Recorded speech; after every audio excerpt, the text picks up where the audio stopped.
In the last episode of Inside Metroid Prime 4, we talked about the possibility of an online multiplayer mode. As expected, some of you reacted like this. No, God! No, God, please, no! No! No! No! These reactions are totally justified, as Metroid does have a history with multiplayer that hasn't been the best. If Metroid Prime 4 will try this method out once again, and it should, then the developers are going to have to learn from the mistakes of their predecessors. But why even bother with a multiplayer mode in the first place if Metroid has always been a single-player focused game? We will explain all of that and more inside Metroid Prime 4.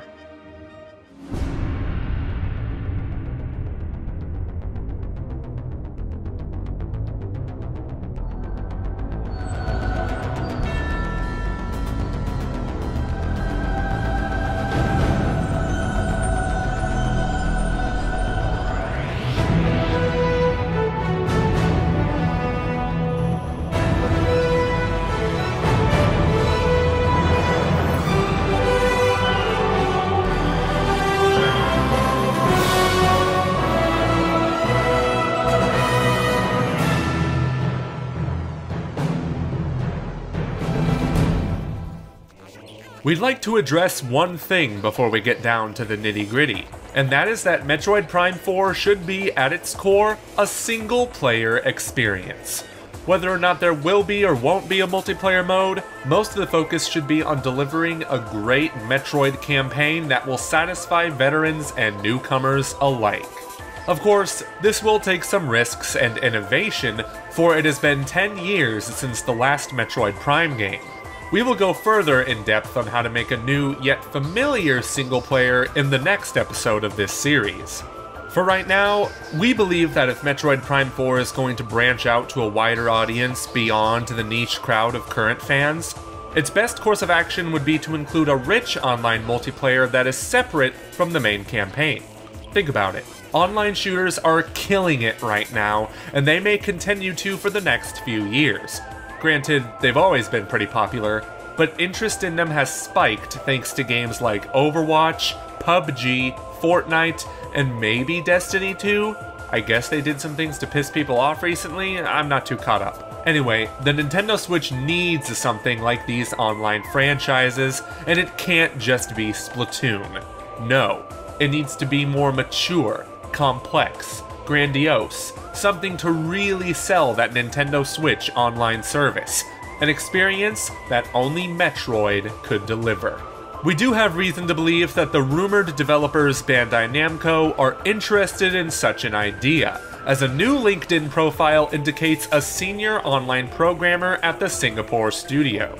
And yes, we are well aware that this does not confirm anything, but if rumors such as this have run rampant for quite some time, then there is a solid likelihood that this could be true. So until we get further confirmation, we're going to just assume that Bandai Namco Singapore are the developers for Metroid Prime 4. Moving on. If the game will include an online multiplayer, it wouldn't be the first time Metroid has experimented in that scene. This all began with Metroid Prime 2 Echoes, which included a local multiplayer for up to 4 people, consisting of 2 modes and 6 arenas. If that doesn't sound impressive even by 2004 standards, that's because it wasn't. You see, during the time of the Metroid Prime trilogy, there was another space trilogy on the market that was considerably more popular. You might have heard of it, it's called Halo. It kind of dominated the multiplayer scene, especially Halo 2, which came out 1 week before Prime 2. Talk about piss poor timing, man. The multiplayer mode was Retro Studios' weak attempt at trying to tap into that market. So weak that they decided to scrap it in Metroid Prime 3 for the better. However, Metroid Prime Hunters on the DS was a much more successful attempt, with both local and online multiplayer, different characters, and voice chat. Remember that, Nintendo? Voice chat? It was pretty revolutionary in 2006. Bitterness aside, Hunters had a solid multiplayer mode. The only problem was that it was the entire focus of the game, resulting in one of the weakest single-player modes in franchise history. Hell, it's probably weaker than Other M, and that's saying a lot. Oh well, at least the cutscenes looked cool. Then came Metroid Prime Federation Force. Go on, let it out.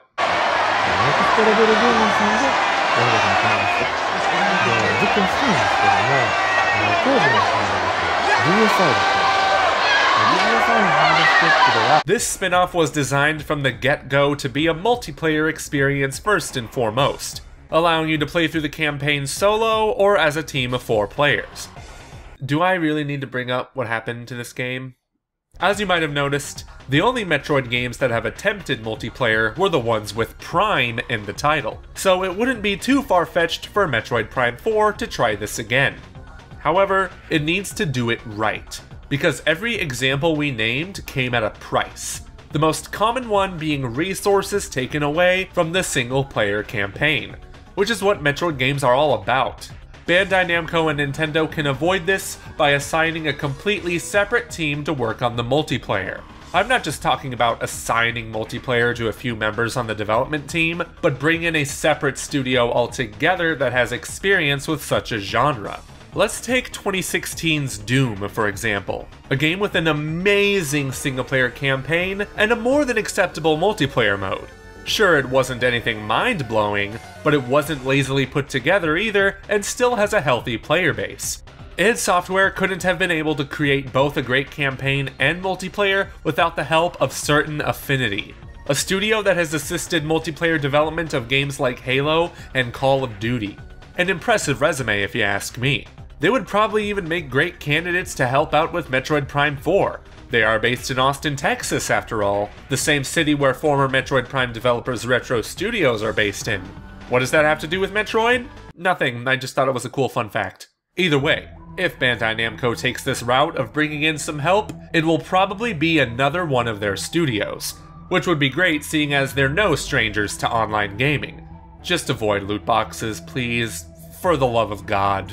And to name a much older example, there is GoldenEye on the Nintendo 64. The main focus for this game was to provide a single player that retold the story of the feature film while having multiplayer on the side for friends to enjoy. Nowadays, if anyone plays GoldenEye, it's to get some childhood buddies together for some good ol' 4-player split screen. These should be the standards Metroid Prime 4 lives up to, having that amazing single player campaign and a multiplayer that fans will keep coming back to. Nonetheless, we're not going to act like attempting multiplayer again in Metroid Prime 4 isn't a daring task. There are a number of risks involved in adding this to a primarily single-player franchise, but Nintendo has been all about taking risks as of late. Look at how much Breath of the Wild changed about Zelda. Look at how Nintendo Labo is letting us use cardboard in innovative ways. Look at how frickin' stupid this voice chat system is. Hey, I never said they always pay off, but multiplayer is a risk that Nintendo and Bandai Namco should be willing to make. Because like it or not, good reviews are not going to be enough for Metroid Prime 4 if it doesn't have the sales figures to match. Nintendo is first and foremost a business, and businesses have to make money for their endeavors. If Metroid Prime 4 doesn't meet sales expectations, the future of this amazing franchise will be grim. No longer will they be able to only cater to the Metroid fans. They need to bring in new ones as well, and there is no better way to do that than with a well-designed online multiplayer mode.